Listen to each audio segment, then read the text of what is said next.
Dalam forum inisiatif Belt and Road, Presiden Joko Widodo menegaskan Indonesia sebagai zona ekonomi maritim terbesar di dunia yang perairannya merupakan persimpangan antara Samudra Pasifik dan Samudra India memiliki peranan penting dan strategis.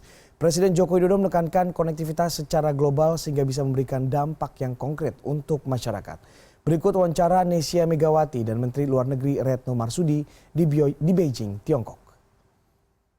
Hasil dari pertemuan ini adalah ada joint communique yang merangkum semua apa yang dibahas di dalam 2 hari ini. Teman-teman nanti bisa melihat dan pada saat intervensi atau statement 2 kali di pagi dan di siang hari.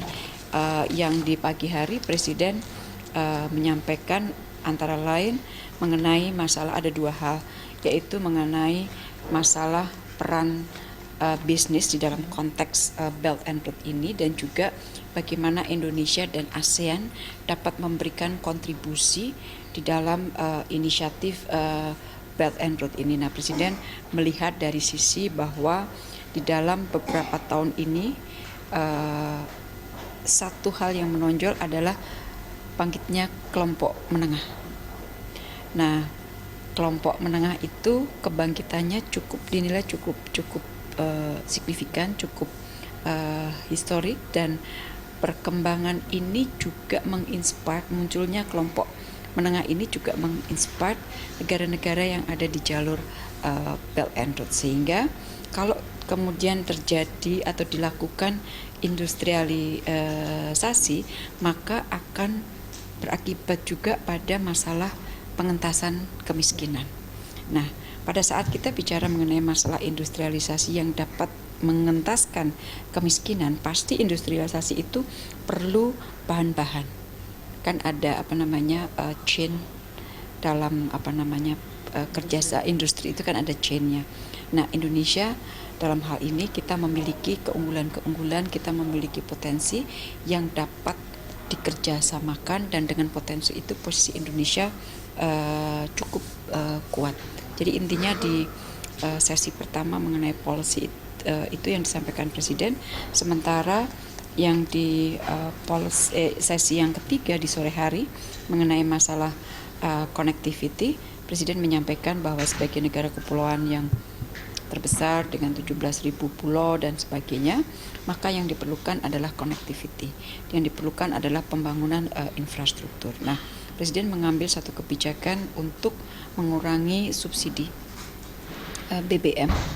Dengan pengurangan subsidi BBM itu kita memiliki satu space untuk mengembangkan infrastruktur kita, dan hasilnya terlihat sekali saat ini adanya kemajuan yang sangat signifikan di dalam pembangunan infrastruktur. Jadi intinya itu, dan Indonesia siap untuk melakukan kerjasama dengan negara-negara Belt and Road ini. Baik, tadi Bu Retno menyebutkan adanya konkret ataupun kerjasama yang konkret. Sejauh ini apa tindak lanjut dan kira-kira sudah berapa negara yang sudah confirm untuk berinvestasi di Indonesia? Enggak, jadi kan begini, tadi masing-masing negara menyampaikan ini yang saya akan rencanakan untuk dikerjasamakan. Nah, masalah pendanaan kan sumbernya ada beberapa. Salah satu sumbernya adalah dari AIIB. Terus kemudian ada sumber-sumber yang lainnya. Belum lagi kalau bentuknya dan tekanannya sebenarnya ada di PPP. Nah, untuk Indonesia menekankan pada 3 proyek. Satu adalah proyek jadi integrated project untuk industri, connectivity dan pariwisata yang ada di Sumatera Utara. Kemudian yang kedua adalah integrated project untuk industri, connectivity dan pariwisata yang ada di Sulawesi Utara. Dan yang ketiga adalah project industrial zone yang ada di Kaltara. Jadi itu 3 proyek yang Indonesia sampaikan dalam pertemuan tadi hari ini. Nah, untuk menindaklanjuti itu di dalam 2 minggu ke depan, Menko Maritim ditugaskan oleh Presiden untuk mendetailkan semuanya.